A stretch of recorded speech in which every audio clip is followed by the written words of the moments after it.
我在北京待了19年，用14年建立了一个家，又用几个月离开它。很多人问我为什么离开，其实不是一个原因，是很多年一点一点的积累。2025年对于我来说是非常特殊的一年。这一年，我们全家搬到了清迈，而且这是一个相当突然的决定。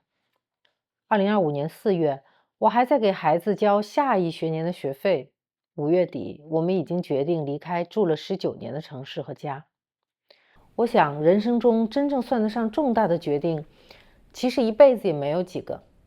20岁左右选择工作，30岁左右选择婚姻和生育，几乎每一个10年都会有一次推翻自己、重新搭建自我的过程。40岁人到中年，我决定离开北京，离开中国，到别的地方，去体验一段不一样的人生。说是突然，其实也不完全。出国生活的念头其实很早就有了，只是一直被各种现实原因搁置了。况且，作为农耕家庭的孩子，迁徙是一件非常非常难的事情。这里说的农耕家庭不是指真的种地，是一种习惯稳定、确定、扎根的家庭系统。在这样的逻辑里，离开熟悉的土地、秩序和保障，本身就是意味着风险。所以，不是不向往世界，不是不想改变，而是对离开这件事儿有一种本能的恐惧。也正因为这样，能让我做出离开一个人或者一个地方的决定，从来不是某一个单一的原因，而是很多时刻一点一点的累积在一起。回想起来，其中有一个很重要的原因，是在离开前的5年里，我一直做着一份自己并不喜欢的工作。这份工作几乎耗尽了我对生活的热情。那几年，我们在山东烟台经营了一家工厂，工厂就在海边。夕阳西下的时候，阳光从云层里洒下来，天空被染成粉色。潮落的时候，海水退去，沙滩因为被反复抚平，看着像一直扑向很远很远的地方，偶尔只留下几枚海鸥的脚印。下雨的时候，雨点密密麻麻地落在广阔的海面上，那大概是人世间最容易被称为美的景色了。我们一家每年都会在那里住2个月，我老公更是一年有将近180天都在那里。可即便如此，我们几乎没有好好欣赏过那片海，甚至没有时间也没有心情，哪怕只是随便在海滩走一走。每天都忙到不可开交，处理事情、应付变化，随时待命。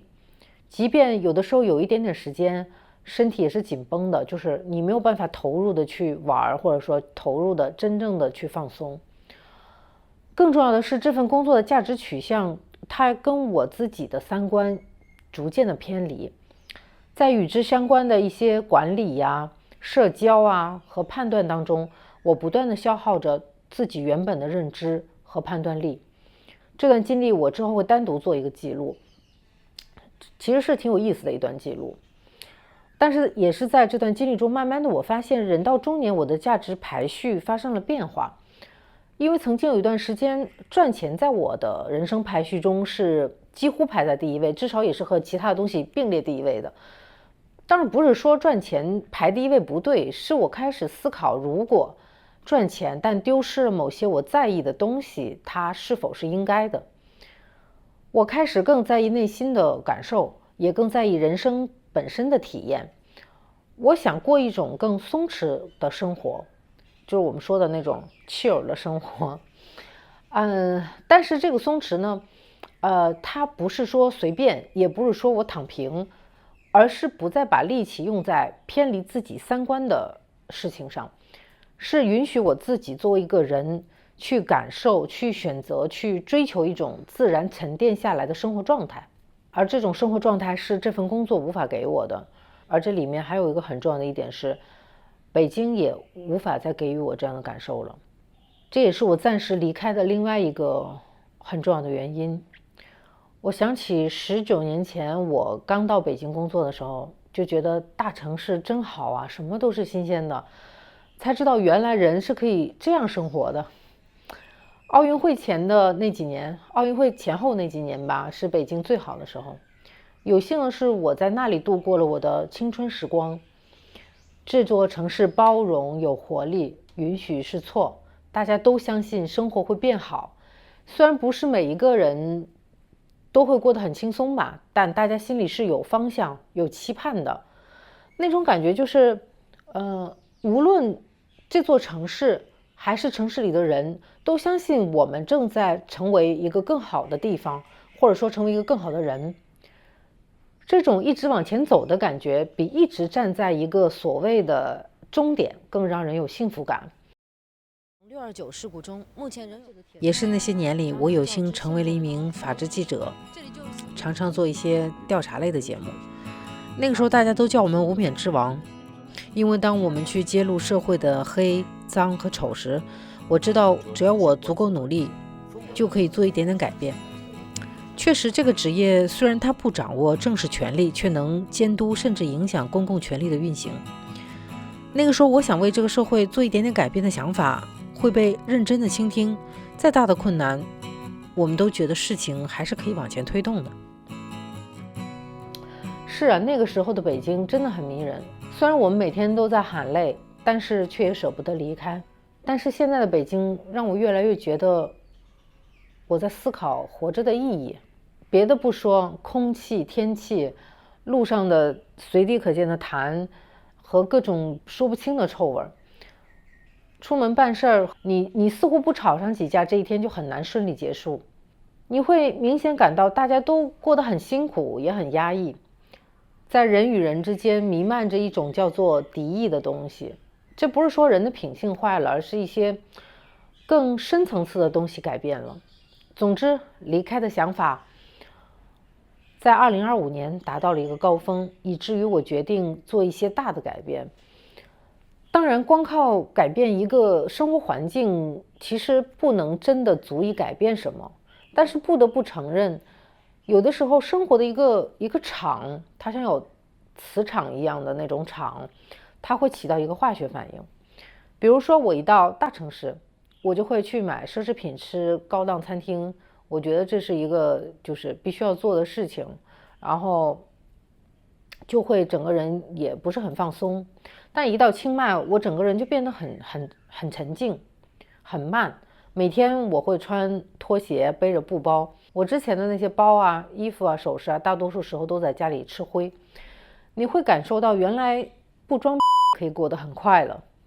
当然，并没有哪种生活比另一种生活就更好。只是在大城市待得太久了，我需要一个场来帮助我沉淀。有的时候，一个环境的改变，在某种程度上会催化一些自我认知的发展。离开北京之前，我把住了14年的家打包进了60几个箱子里，连同一部分家具一起海运到了清迈。像很多人一样，搬家打包的时候，情绪会变得格外的复杂。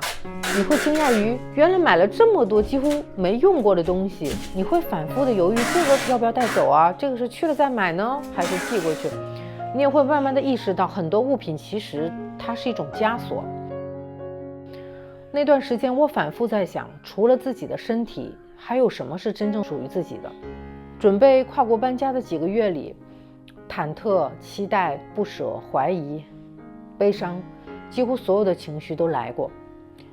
但也不知道为什么，在真正做出决定的那一刻，我很清楚，这是我必须要走的路。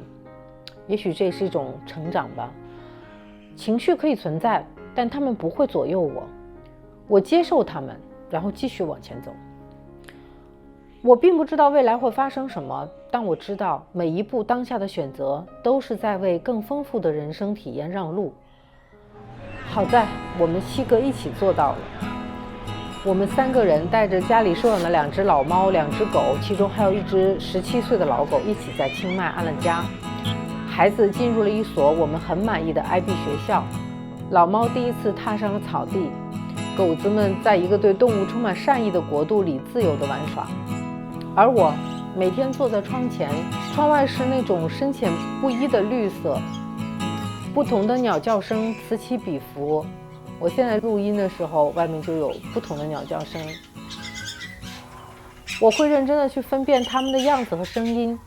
偶尔我也会听见我的窗外有一棵棕榈树，那个棕榈树叶掉落的声音，它发出的是那种短促而沙哑的一种声音，就像是被风轻轻收走了一样。这些生活是我以前在北京从来没有过的。2025年，我踏出了这一步。我不会用勇敢来形容我的这一年，因为我发现真正消耗人的并不是做决定本身，而是决定之后反复怀疑自己，反复审判自己，在肯定和否定中横跳。这一年我学会了很多事儿，我学会的不是想清楚所有的答案，而是学着放过自己，不再逼自己每一步都必须正确，也不再用如果当初怎么样这样的话来一遍一遍的折磨自己。这一年我慢慢的接受了一件事儿，人生的很多选择本来就没有标准答案，我们能做的只是在当下尽力，然后对那个已经做出选择的自己多一点宽容。希望新的一年我依然能在一次一次的选择里更少一点自我消耗，更多一点对自己的理解，继续往前走。